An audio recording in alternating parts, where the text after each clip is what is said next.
We're going to switch over to series now. So we had a look at sequences earlier on. Now we're going to look at series. A series is formed when the terms of a sequence are added together. Okay, so we're adding everything up. So we're not just listing them out, we're adding them up. So here's an example: 2, 5, 8, 11, 14, and so on. That's an infinite sequence. But what we have here, if we add up all the numbers, we would call that an infinite series: 2 plus 5 plus 8 plus 11 plus 14 and so on. Now, an important part here is sigma notation. That's the Greek letter sigma. And in mathematics, that means the sum of. That's what it's taken to represent. And it's generally used to express a series in a very concise way. So, for example, if we have 2 plus 4 plus 8 plus 16 plus 32, can we come up with a way of expressing that? Well, how we would go about doing that is we would say 2 plus 2 squared plus 2 cubed. So we're dealing with numbers from 1 to 5. Okay. So essentially how we might express that is like this. The sum of 2 to the power of r from r is equal to 1 to r is equal to 5. Okay. And that's how that a summation like that would be written. So 2 to the power of r would be the rth term, where r is some integer. It would be the rth term, so like 4th, 5th, 6th, or something like that, in the sequence. But since we're summing up all the terms from 1 to 5 inclusive, the least value of r is placed below the sigma sign. I'll just give you a cue here. That's what I mean there by that. And the greatest value of r is placed above it. So we have down here we have the greatest value of r. A finite series, it always ends with the last term, even if the middle terms are omitted. Okay. Now, that's the one we sort of write it. So that's just to sort of give a cue. That's what I mean when it always ends with the last term. So if you're writing it out like this, you have 1 over 4 plus 1 over 6 plus 1 over 8. Then you have these dots here, ellipsis, but you will end it with 1 over 42. Now, here's an example here.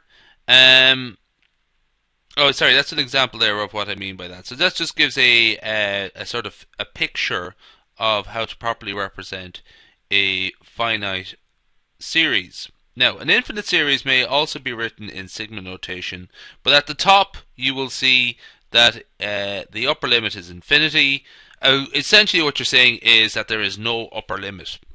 So just notice here, there's no ending term, there's no last term, so we put the infinity here up at the top. So that's an important step there as well. So the last part is write the following series using sigma notation. So here we have all the square terms, and the last term there is 81. Now, so it's 1 plus 1 squared plus 2 squared plus 3 squared plus 4 squared all the way up to 81. So writing it like that, we'd simply write this as the sum.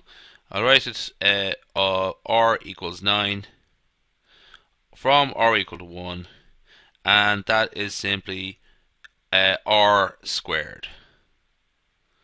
Okay, so r is 1 squared, then r equals 2, add that, and so on, until we get up to r is equal to 9. Now, 1 minus x plus x squared minus x cubed plus x to the power 4, and so on. Now, just as a remark, this is actually a really nice little trick. In a series where the sign alternates from positive to negative, like we have it there, minus 1 to the power of r may be used for signs. Minus 1 to the power of r results in the terms being positive, even terms being positive, and odd terms being negative. So, minus 1 to the power of r plus 1 will give you the opposite, results in even terms being negative and odd terms being positive.